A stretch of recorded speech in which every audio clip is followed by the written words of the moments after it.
Do you have a lot of one-night stands? Define a lot.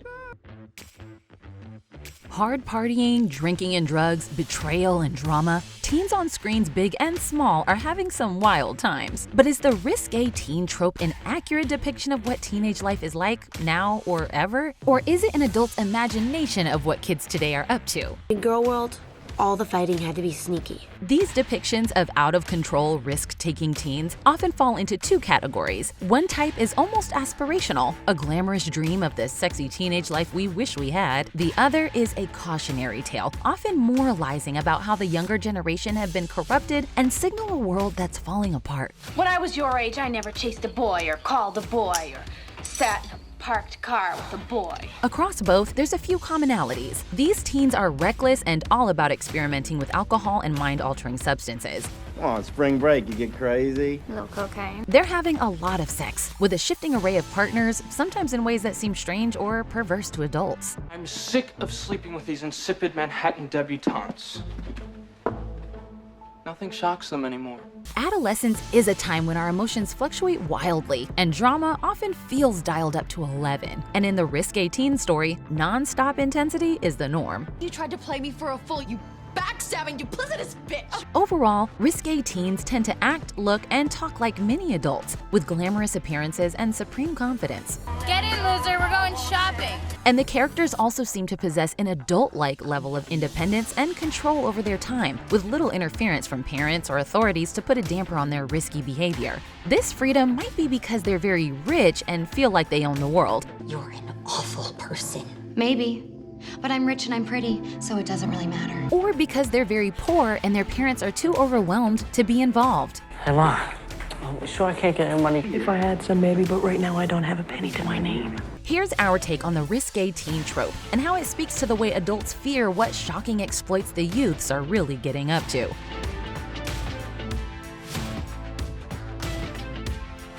If you're new here, be sure to subscribe and click the bell to be notified about all of our new videos.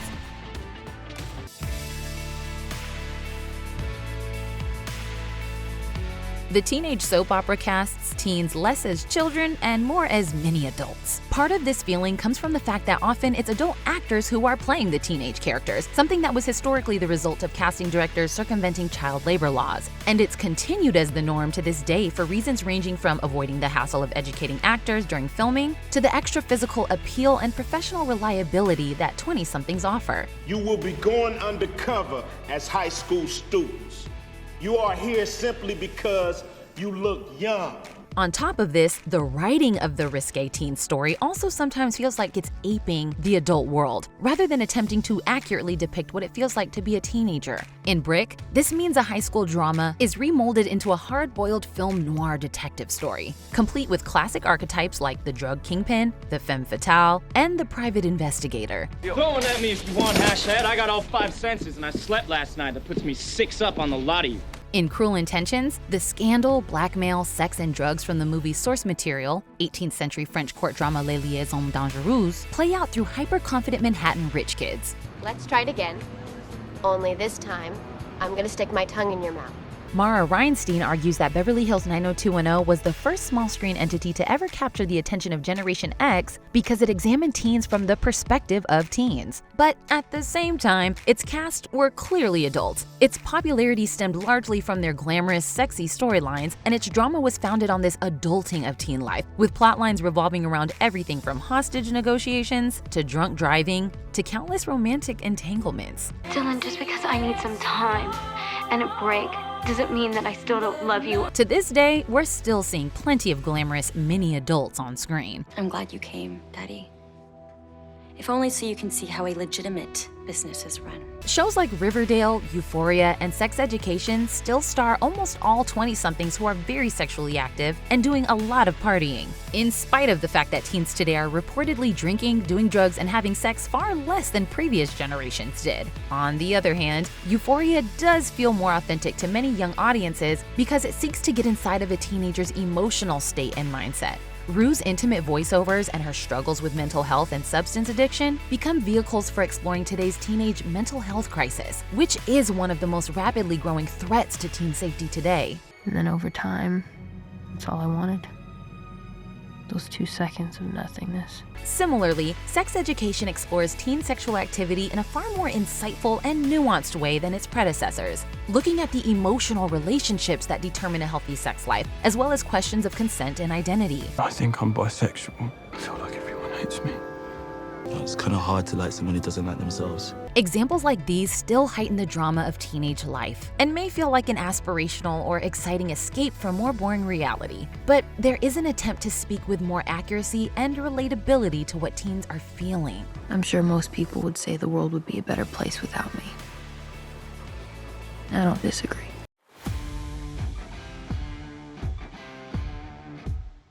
I'm not stupid. It's just that not everything's 100% effective. Well, except, what? Abstinence. Many teen stories have long been preoccupied with the fear that young people are prone to moral corruption. 1930s propaganda films like Reefer Madness and Sex Madness were designed to warn teens of the dangers of risky behavior. Under the influence of the drug, he killed his entire family with an axe.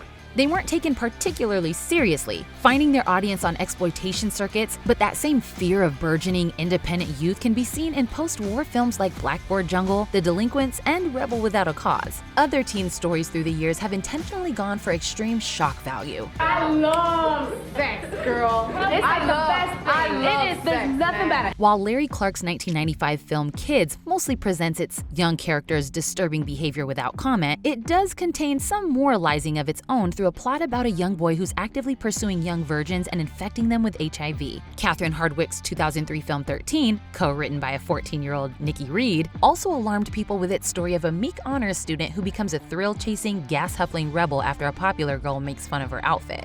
Look at your pupils. You're so f***ing busted. The film was used as a teaching tool in the US and given an 18 rating in the UK to prevent its target audience from seeing it. While the Overton window keeps shifting on what's deemed acceptable, adults seem to believe that teen audiences are highly impressionable, and therefore all risky teen depictions are potentially instructive. This belief was behind the backlash to the first season of 13 Reasons Why, which drew criticism for its depiction of suicide. A rumor based on a kiss ruined a memory that I hoped would be special. In fact, it ruined just about everything. Sometimes it feels like shows try to have their cake and eat it too, indulging in teen debauchery before bringing down the moralizing hammer. Cruel Intentions may enjoy the schemes of reckless step-siblings Catherine and Sebastian, but Sebastian ends up dying and Catherine is left humiliated in front of the school. What is going on? Don't you people have any respect? In 90210, Brenda has sex for the first time with Dylan on prom night, but this seemingly happy occasion winds up in a pregnancy scare that was written to appease angry parents who'd complained to the network about the lack of consequences for Brenda's behavior. I loved Dylan and I thought I knew what I was doing. But I'm beginning to get the feeling that it wasn't worth it. Even Euphoria arguably plays with this duality of depicting something shocking or potentially controversial, which is a big part of the draw for many viewers, and simultaneously offering a responsibility lesson. I'm not saying you're a paragon of mental health. You've got your issues. Sobriety is your greatest weapon. But where Euphoria marks a departure from more moralizing predecessors is that it's ultimately not judging its characters or trying to punish every bad choice with a clear consequence, in the style of 80s and 90s after-school specials. Oh, don't coach, she's got a drug problem. You did something you knew was right. Tattle, when to tell on a friend. Compare Euphoria to the classically moral 2000s teen show Friday Night Lights, which was always sympathetic to its teen's perspective, but made sure that every time a teen did the wrong thing, this eventually came to light and the teen had to learn a lesson. I'm gonna just do what I need to do on my own. No, that's not what I want you to do. That's not what football's all about. You want to fly solo, you go run track. By contrast, Euphoria's teens do many stupid things that aren't followed up. And the show is more interested in understanding the emotional reality of why teens are drawn to risky, over-the-top behavior. And everything you feel and wish and want to forget, it all just sinks.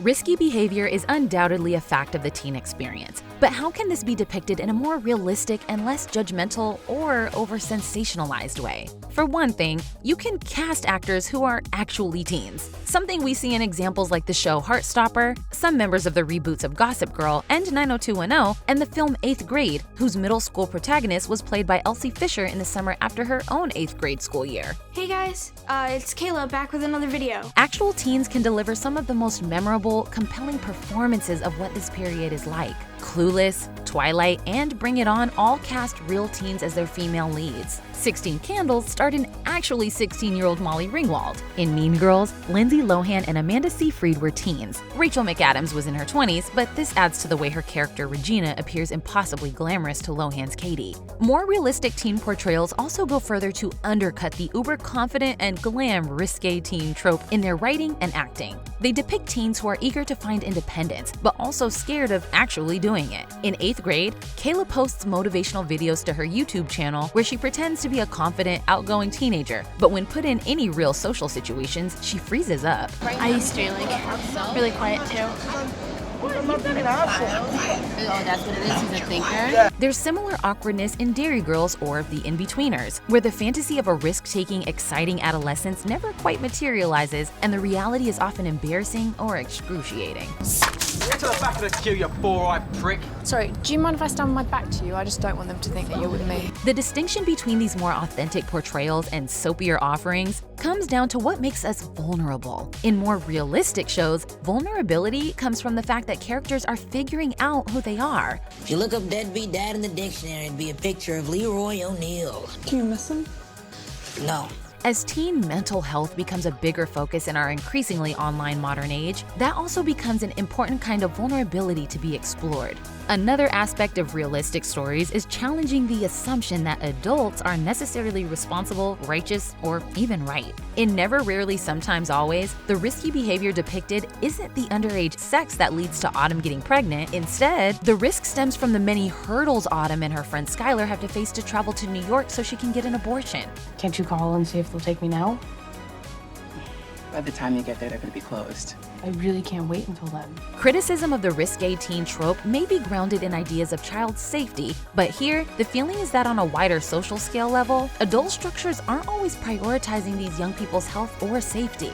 All these examples have a range of tones and techniques, but they work when they put us directly in the teenager's shoes, rather than using teen life as a backdrop to tell more adult stories.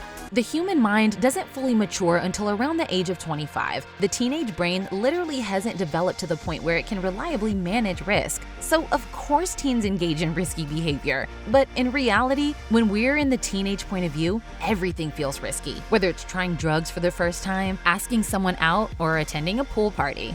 So go out there and just be confident. And if you don't feel confident, just do it anyways. Even small choices feel monumental. Defeats seem catastrophic, and every moment is epic because who we are is still to be determined. Meanwhile, a teen's feeling of freedom and tendency to not necessarily consider all the consequences or do the smart thing is a big reason the risque teen story is so appealing. It sparks such strong fascination and annoyance because the adults looking on miss that time when they felt free to stumble forward, screw up, and still feel like the best is yet to come. Maybe people are nostalgic about high school because it's the last time in their life that they could dream. Oh, hi, friends. This is The Take on all of your favorite movies, TV shows, and pop culture. Don't forget to subscribe and ring the bell for notifications. We're gonna need a bigger screen.